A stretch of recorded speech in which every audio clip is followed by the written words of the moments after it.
ધોરણ 5 વિષય સૌની આસપાસ પ્રકરણ 22 ફરી ઉપડ્યા ભાગ 4 ભાગ 3ની અંદર આપણે વાત કરી દશેરા પછી ધનુનો પરિવાર અને ગામના લોકો શું કામ કરે છે અને કેવી રીતે કામ કરે છે તેની વાત કરી.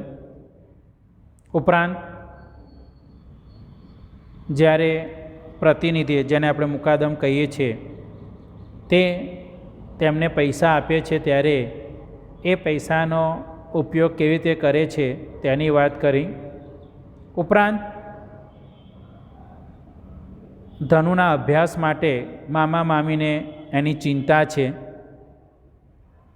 તો આવતી વખતે દશેરા પછી જ્યારે ગામ છોડવાનું થાય તો એ વખતે ધનુનો અભ્યાસ ન બગડે તે માટે મામા મામીએ વ્યવસ્થા પણ વિચારી લીધી હતી. હવે વાત કરીએ વિચારો અને કહો. મામી શા માટે ઈચ્છે છે કે ધનુ આખું વરસ શાળાએ જાય અને ભણે? તો ધનુની મામીને ધનુ પ્રિય છે. તે ઈચ્છે છે કે ધનુ સારી રીતે ભણે, મોટો થઈને કંઈક બને અને સારી નોકરી મેળવે. આમ થાય તો તેને પરિવારની સાથે અહીં તહીં ફરવું ન પડે. તેની મામી ઈચ્છે છે કે ધનુ આખું વરસ શાળાએ જાય અને ભણે, તો તેથી એ પોતે આવું ઈચ્છે છે. બીજી બાબત, જ્યારે તમે લાંબા સમય માટે શાળાએ જઈ શકો તેમ ન હોય તો શું થાય? તો જ્યારે કોઈ બીમારી જેવી સ્થિતિ ઉત્પન્ન થાય છે ત્યારે આપણે લાંબા સમય સુધી શાળાએ જઈ શકતા નથી. તો એ દરમિયાન આપણને કેટલાક વિષયોની અંદર કેટલાક પ્રકરણો ભણવા મળતા નથી, કારણ કે એ દરમિયાન સ્કૂલની અંદર કેટલાક પ્રકરણો ભણાવી દીધા હોય છે અને આ પ્રકરણોના શિક્ષણથી વંચિત રહી જવાય છે. શીખવા માટે ખૂબ જ મહેનત કરવી પડે છે, તેથી ઘણી મુશ્કેલીઓ પણ પડતી હોય છે. ચર્ચા કરો અને લખો.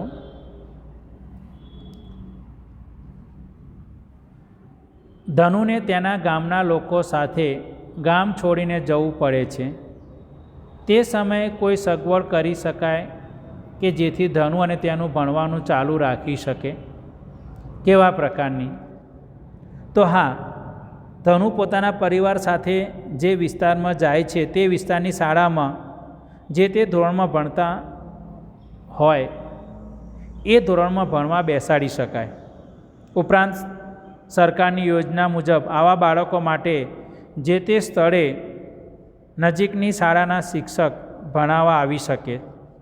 સ્થળાંતર થતા લોકો અને વિસ્થાપિતો માટે સરકારે આવી યોજના પણ કરેલી છે.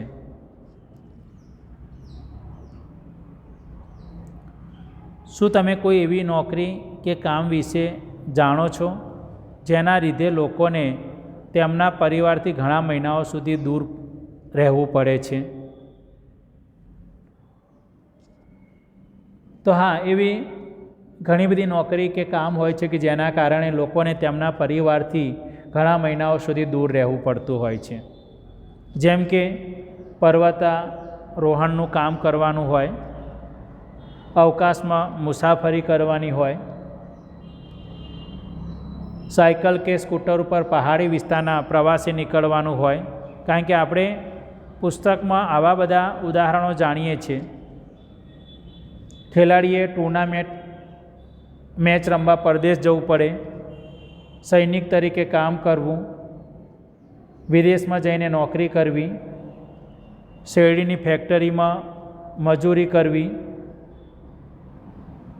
પરિવારના ભરણ પોષણ માટે બીજા રાજ્યમાં મજૂરી કરવા જવું. માલધારી લોકોએ પશુધન ચરાવવા લીલા ઘાસના મેદાન તરફ જવું પડે છે. લોકો સિંચાઈ માટે પણ વરસાદ પર નિર્ભર રહેતા હોય છે. એટલે પોતાને વરસાદની ઋતુ પૂરું થાય તો ગામ છોડીને જવું પડતું હોય છે અન્ય જગ્યાએ કામ કરવા માટે. તો આ બધા એના ઉદાહરણો આપણે વિચારી શકીએ. જુદા જુદા પ્રકારના ખેડૂતોના જીવનમાં શું સમાનતા અને તફાવત છે? તો ખેડૂતોના જીવનમાં ઘણી બધી બાબતમાં સમાનતા જોવા મળતી હોય છે. જેમ કે મોટાભાગના ખેડૂતો ખેતી ઉપર જ નિર્ભર છે. બીજી બાબત, તેમના પરિવારના મોટાભાગના સભ્યો ખેતી સાથે જ જોડાયેલા છે. ત્રીજી બાબત, તે લોકો સિંચાઈ માટે વરસાદ પર નિર્ભર રહે છે. ચોથી બાબત, તે લોકોમાં ઘણા બધા ઓછું ભણેલા હોય છે. પાંચમી બાબત, મોટાભાગના ખેડૂતો જૂની પદ્ધતિથી જ ખેતી કરે છે. તો આ બધી બાબતમાં સમાનતા જોવા મળે છે આપણને. પણ તફાવત શું હોય છે?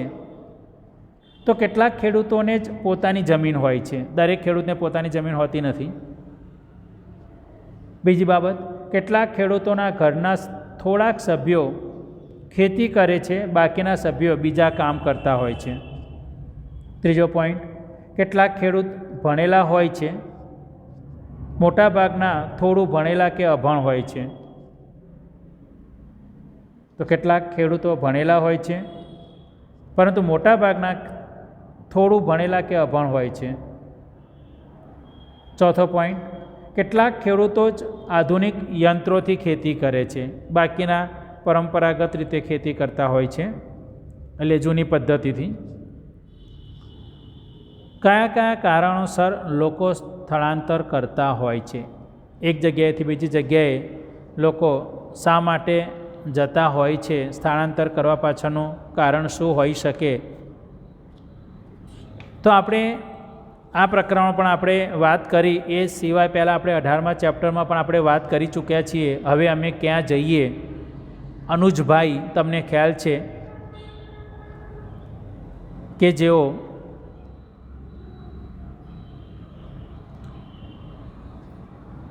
જંગલની બાજુમાં રહેલું જે ગામ છે, ગામની અંદર પોતે રહેતા હતા, જે ગાઢ જંગલોની વચ્ચે હતું, તમને ખ્યાલ છે. અને એમને એ ગામ છોડવું પડ્યું, એનું કારણ પણ તમને ખબર છે.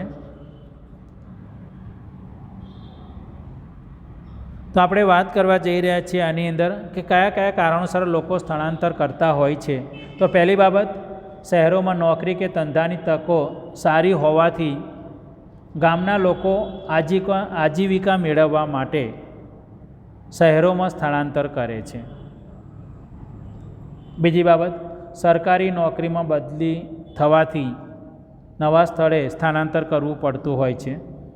ત્રીજી બાબત, બાળકોના સારા શિક્ષણ માટે સ્થળાંતર કરવું પડે છે. ગ્રામ્ય વિસ્તારમાં સ્કૂલો બરાબર ના હોય, પૂરતું શિક્ષણ ના હોય ત્યારે પણ આ બાબત બનતી હોય છે. ત્રીજી બાબતની વાત કરી, બાળકોના સારા શિક્ષણ માટે સ્થળાંતર કરવું પડે છે. ચોથી બાબત, પૂર, વાવાઝોડું કે ભૂકંપ જેવી આપત્તિથી બચવા માટે પણ સ્થળાંતર કરવું પડે છે. પાંચમી બાબત, બંધ બનાવવાનો હોય અને ગામ ડૂબવામાં જતું હોય ત્યારે આપણે અનુજની વાત કરેલી છે 18મા ચેપ્ટરની અંદર. છઠ્ઠી બાબત, નેશનલ હાઈવે બનતો હોય કે મોટા ઉદ્યોગો સ્થપાતા હોય ત્યારે પણ આપણે આપણું મકાન જતું રહેતું હોય છે, સ્થળાંતર કરવાનો વારો આવતો હોય છે. તો આ બધા કારણોસર લોકો સ્થળાંતર કરતા હોય છે. તો સ્થળાંતર માટેના જુદા જુદા કારણોની આપણે ચર્ચા કરી.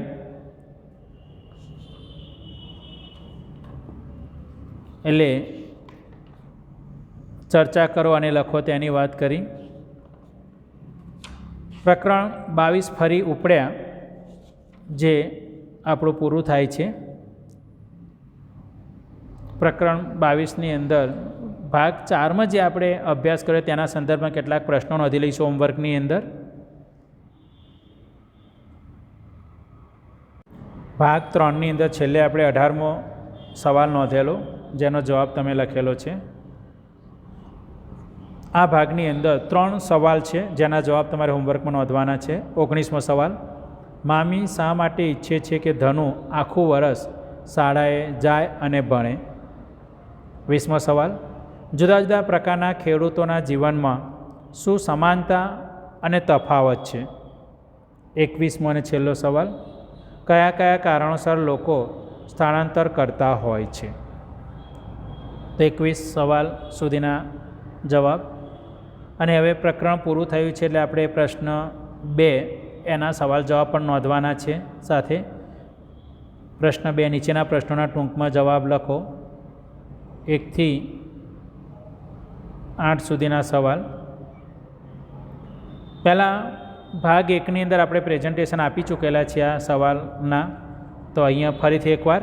તો 1 થી 7 સુધીના સવાલો તમારી સામે, ત્યારબાદ 8 થી 14 સુધીના સવાલ. અને આ 14 જે સવાલ છે એના જવાબ છે. પ્રકરણ 22 ફરી ઉપડ્યા પૂરું થયું.